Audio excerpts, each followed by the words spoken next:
Olá, queridos e queridas, é muito bom estar com você novamente aqui no nosso podcast Pessoas, Sexo e Deus. E nesse mês nós queremos trabalhar esse tema tão precioso, tão caro para nós, que é a paternidade. A paternidade que é muitas vezes incompreendida ou mal vivida, ou às vezes nós pais ficamos insatisfeitos com o nosso estilo de cuidar, de amar os nossos filhos, de educar os nossos filhos, e não olhamos tanto para nós, para a nossa vida, para a nossa história, para a nossa natureza, e começamos com esse tema, a natureza da paternidade. Eu tenho a grande alegria de estar aqui com o nosso amigo Rômulo Araújo, psicólogo, e mora atualmente em Fortaleza, e gentilmente decidiu e recebeu com alegria o nosso convite para conversarmos aqui nesse episódio. Então estamos aqui de volta no nosso podcast Pessoas, Sexo e Deus, e como eu disse, estamos com o psicólogo Rômulo Araújo, que mora atualmente em Fortaleza, e aceitou gentilmente estar conosco nesse episódio para falarmos um pouco sobre a natureza da paternidade. Então, Rômulo, te deixo falar um pouquinho mais de você, se apresentar um pouco mais para a gente. Oi, Davi, grande alegria estar aqui contigo. Achei muito bacana o podcast, o tema. Me chamo Rômulo Araújo, sou psicólogo, fiz um mestrado em estresse e burnout, né? A minha área de especialização é o burnout, né? Esse tema do estresse no trabalho, mas atualmente eu tenho também estudado sobre a resiliência e o estresse na família, né? A família que tem várias particularidades, vários sistemas, várias fases, né? Então, a gente está aí lutando com o doutorado nessa pesquisa, né, sobre resiliência e estresse na família. E aí, com muita alegria, a gente está aqui hoje com você para falar um pouco, para comentar um pouco alguns temas. Pois é, Rômulo, porque esse tema da paternidade, de certa forma, conversando com homens, né, acompanhando pessoas, também aqui na minha missão, né, como missionário da comunidade católica Shalom, nós vamos vendo certas crises, né, que também vão sendo vividas pelo homem atual, pelo pai atual, né, por não saber ao certo que reação ter, como educar, que valores dar para os seus filhos, aqueles que são cristãos, né, católicos, que buscam dar os valores da palavra, mas também valores sociais, né, na realidade social que é inserido ali na realidade cultural também, porque assim, sabemos que o homem é um ser integral, né, esse foi o grande esforço da fé, né, até do próprio Cristo, né, de dar para nós ali no Evangelho, o homem é um ser integral, né, corpo e alma, até no Evangelho de hoje, né, do dia que nós estamos aqui gravando, Jesus ele diz, né, não tema aquele que quer simplesmente perder o corpo, mas aquele que quer perder o corpo e a alma. Né? Então, assim, ele não fala nem só de corpo, nem só de alma, né? Ele se preocupa em salvar os dois, em salvar o corpo e a alma, e é importante ver o ser humano dessa forma íntegra. E Viktor Frankl, que eu sei que é um autor que você gosta muito também, ele fala dessa integridade da pessoa, né, que Sim. é um ser biológico, psíquico e espiritual. Né, sim. E talvez seja importante também olhar a missão do pai, digamos assim, a paternidade, né, essa, digamos assim, essa vertente, essa característica do homem, né, também assim de forma íntegra.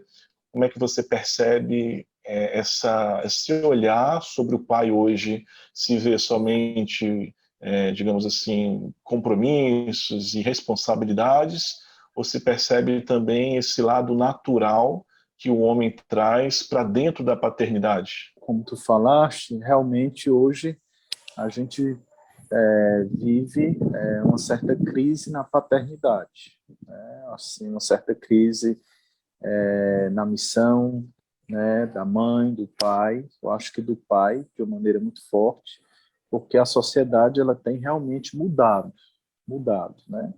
E quando a gente vai analisar essa crise, né, a crise na paternidade, a crise nessa função paterna, a gente pode realmente se apoiar naquilo que Franklin, mas tantos outros psicólogos falam dessa dimensão, né? O homem que é um ser biopsicossocial mais espiritual, que hoje até mesmo como saúde a gente vai precisar trabalhar a saúde do homem nesses 4 pontos, né? Porque tem uma parte biológica, tem uma parte fisiológica, tem uma parte psíquica, né? Os valores, a personalidade, o caráter, tem uma parte social, que é relacionamento, né?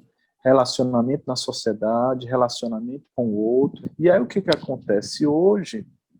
A função paterna ela está um pouco em crise nessas dimensões, né? Principalmente no âmbito social, né? Qual a missão do pai hoje?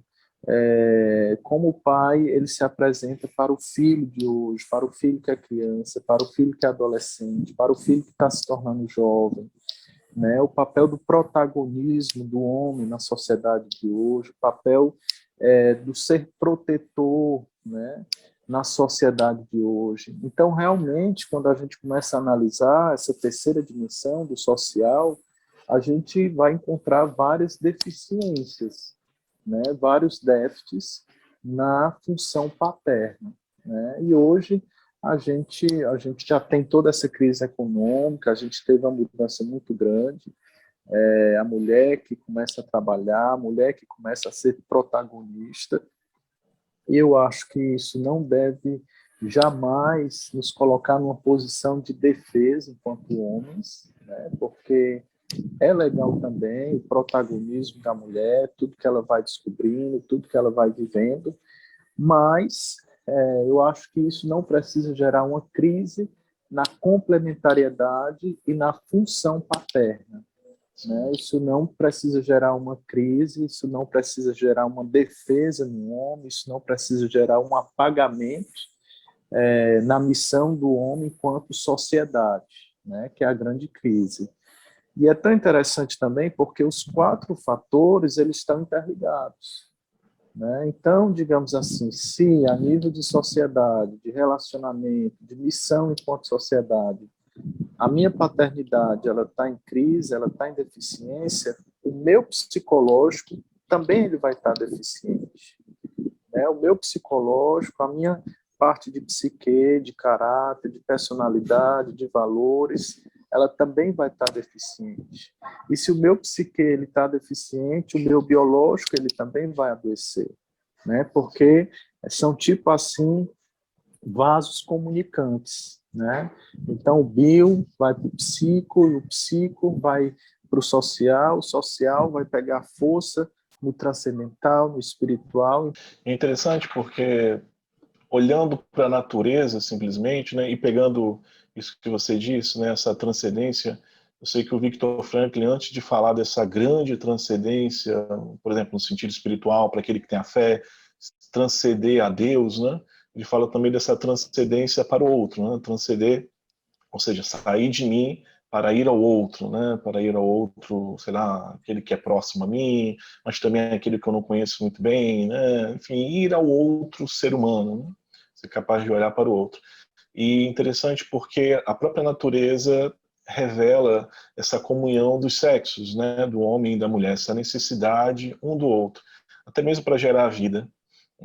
A mulher que, de certa forma, é passiva, e hoje se tem esse entendimento de que o homem dá somente o esperma, né?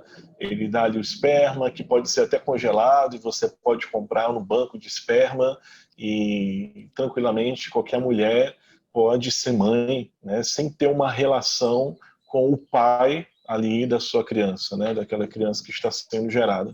Então, eu acredito que, não sei qual é o seu pensamento sobre isso, mas parece que os homens também podem talvez estar perdendo esse valor da relação, né, esse valor da relação, do ser pai, do estar com o filho, do estar com a esposa, e ficar cada vez mais, como posso dizer assim, relativo no sentido do amor, no sentido do compromisso com a esposa, né, com a mulher, e Sim, dar somente o sustento, né, dar só o dinheiro, e perder um pouco de vista a questão da relação, né, disso sim, que é sim, sim, natural também, né, o sim. estar com a esposa, o estar com o filho, esse ser família, né? A natureza ela fala, né? A natureza ela fala, só que hoje, além de tantas crises que nós temos, a gente está perdendo a nossa capacidade de interiorização, de reflexão, de meditação, né?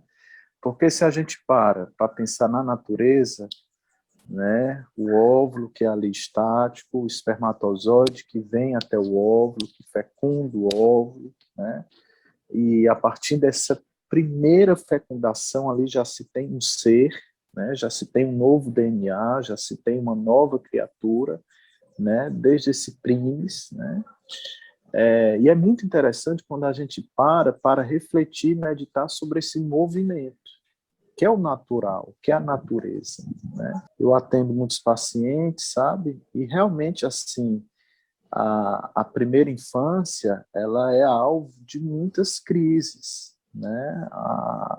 A primeira infância, se não bem cuidada, se não bem vivida, se não bem planejada, se não bem acompanhada, ela vai traumas por toda a vida, né? Isso não é Freud, isso é uma realidade. A gente pode pensar a primeira infância só enquanto maternidade, porque realmente a mãe, ela tem um papel essencial, né? O estar com o filho, o amamentar o filho, né? O começar a aprender a linguagem do filho, o filho que fala através do choro, através das necessidades, o cheiro que o filho vai tendo da mãe. Então, aquele primeiro vínculo, ele é importantíssimo, né, para a criança.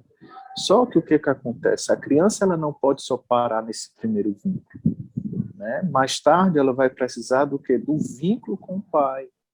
O pai, ele tem esse caráter de oferecer ao filho toda a parte psicossocial, né? De tornar aquela criança pró-social, de tornar aquela criança, de desenvolver aquela criança na pró-sociabilidade dela. E aí entra o papel do pai, né? Eu gosto muito de falar, né? Você falou de relacionamento e o papel do pai, da mãe, a gente faz essa reflexão do espermatozoide que vai ao óvulo. Então a gente vê desde esse primeiro princípio um protagonismo também do pai. O homem também ele vai ter um papel fundamental na atmosfera familiar, né? Porque aquela criança ela precisa crescer numa atmosfera familiar saudável. Precisa ter uma mãe que vai ter um excelente vínculo, né? Que vai realmente ser muito responsiva, que vai responder às necessidades daquela criança, aquela criança vai desenvolver com segurança, mas logo em seguida entra o papel do pai, né? O pai que também leva a mãe para a família, né? O pai que leva a mãe para o relacionamento conjugal, o pai que leva a mãe para os outros filhos. E todo esse movimento, aquela criança que está em desenvolvimento, ela precisa o quê? Ela precisa observar, ela precisa aprender. Eu sempre digo uma coisa, né, com os meus pacientes, na clínica, eu sempre digo, a criança, ela aprende vendo, a criança, ela aprende sentindo. Mais do que a linguagem verbal do pai e da mãe, a criança, ela vai aprender vendo. E uma atmosfera familiar sadia, o que eu chamo de atmosfera familiar? O clima familiar. Aquele clima de complementariedade, aquele clima de funções definidas, a função do pai, a função da mãe, ela vai colaborar de uma maneira essencial para o desenvolvimento daquela criança. Existe o papel da mãe, realmente essencial no primeiro vínculo, mas também o papel do pai, né? Protagonismo. Então, digamos que seja esse o natural, né? Assim, segundo a natureza, é preciso ter um pai, né? Um homem e uma mãe.